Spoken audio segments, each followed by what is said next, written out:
Hello friends, welcome to my YouTube channel the web education. So friends, এই মুহূর্তে একটা গুরুত্বপূর্ণ এবং ব্রেকিং নিউজ, সেটা হচ্ছে টেট মামলার রিভিউ খারিজ হলো না সুপ্রিম কোর্টে। শিক্ষকদের জন্য একটা বিরাট স্বস্তির খবর।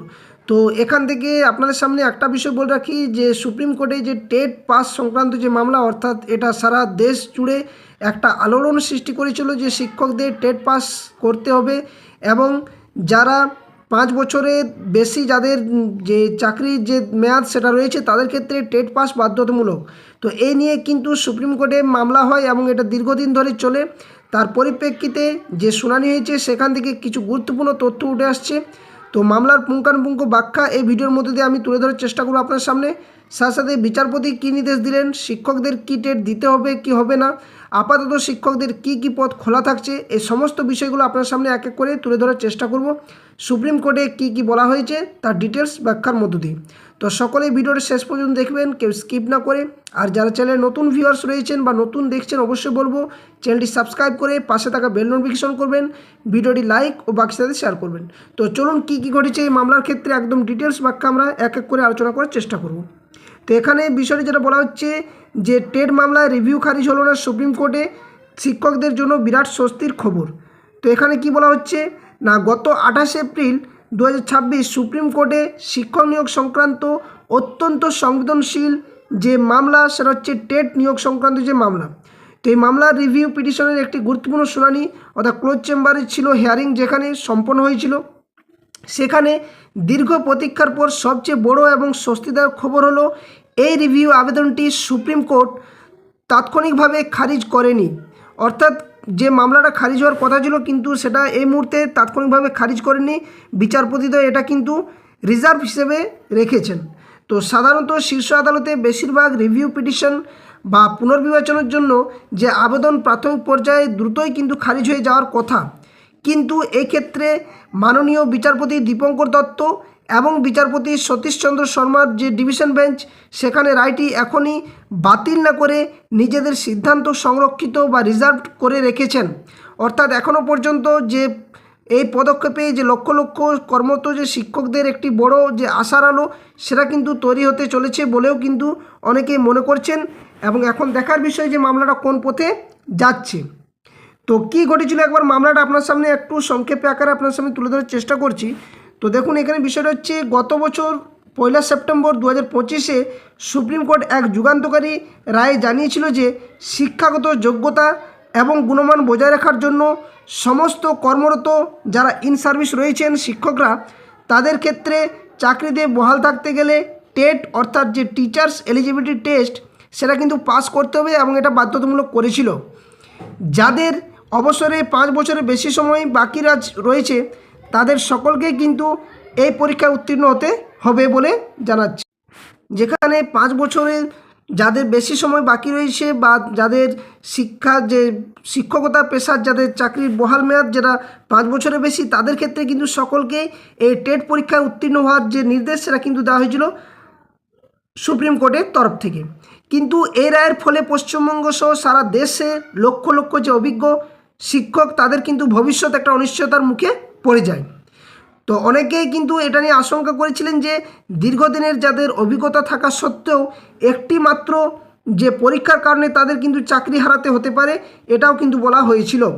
এবং সেখানে বলা হয়েছিল যে 5 বছরে যাদের কম মেয়াদ রয়েছে তাদের ক্ষেত্রে যদিও টেট পাস বা টেট উত্তীর্ণ না হলেও চলবে, কিন্তু যাদের 5 বছর থেকে যদি একদিনও বেশি থাকে তাদের ক্ষেত্রে কিন্তু সে টেট পাস করতে হবে আগামী 2 বছর মধ্যে, অর্থাৎ 1 সেপ্টেম্বর থেকে 2025 থেকে যে 31 আগস্ট 2027 পর্যন্ত কিন্তু তাদেরকে টেট কোয়ালিফাইড করতে হবে, এটা কিন্তু সুপ্রিম কোর্ট জানিয়ে দিয়েছিল। তো এই যে রিভিউ পিটিশন এবং সুপ্রিম কোর্টে বর্তমান অবস্থা কী রয়েছে, তো এক্ষেত্রে আপনার সামনে বলে রাখি যে শিক্ষকদের এই অভূতপূর্ব সংকটের কথা মাথায় রেখে রাজ্য সরকার, বিভিন্ন শিক্ষক সংগঠন এবং বহু শিক্ষক ব্যক্তিগতভাবে সুপ্রিম কোর্টে রিভিউ পিটিশন দাখিল করেছিলেন। তাদের মূল দাবি ছিল কি না, দীর্ঘদিনের অভিজ্ঞ শিক্ষকদের উপর যেন এই নিয়ম পূর্ববর্তী প্রভাব বা